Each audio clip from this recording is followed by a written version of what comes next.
that smile that's done it. She was the first royal to ignore Queen Victoria's rule that royalty should never smile in public. Londoners have a special place for her in their hearts. No wonder, she's a Londoner herself, although even she doesn't know exactly where she was born. One theory is that the Honourable Elizabeth Bowes-Lyon arrived in the back of an ambulance near Hyde Park.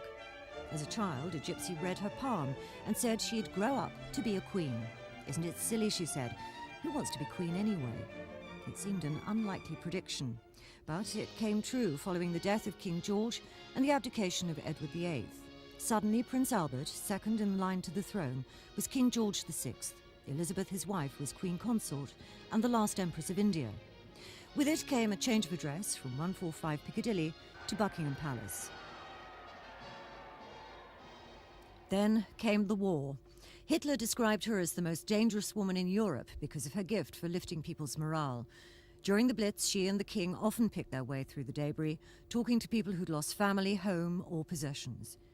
When Buckingham Palace was bombed, she said she felt relieved. She felt she could look the East End in the face. When peace came, she and the King were at the heart of the celebrations, and it looked as though all of London had turned up to join them. In the years of austerity following the war, Elizabeth became a mother-in-law and a grandmother, a role she loved and revelled in. Even so, the official workload didn't slacken till she found herself a widow in 1952. When her daughter became Queen Elizabeth II, the Queen Mother was happy to step aside and concentrate more on her hobbies, fishing and, of course, racing. Especially if one of her own horses was running. She calls them her darling boys. She even has a bookie's blower at Clarence House to follow their fortunes. It was an American who dubbed her the Queen Mum 36 years ago. All the while, she's had one of the heaviest workloads of the family. She looks on work as the rent you pay for life. She's always opening something, commemorating something, always happy to stop and talk, and more than happy to say thank you. Whenever we hear the names of Bomber, Fighter and Coastal Command, we recall with pride what the Royal Air Force did to defend our country and bring about victory. The subject of many a toast, she's not averse to what she calls a small drinky poo at the end of a working day, or occasionally during it.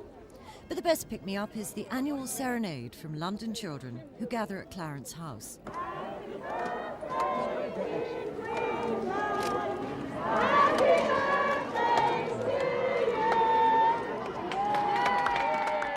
And however splendid the formal celebrations for her 90th birthday, you can't help feeling this is the part she'll enjoy most.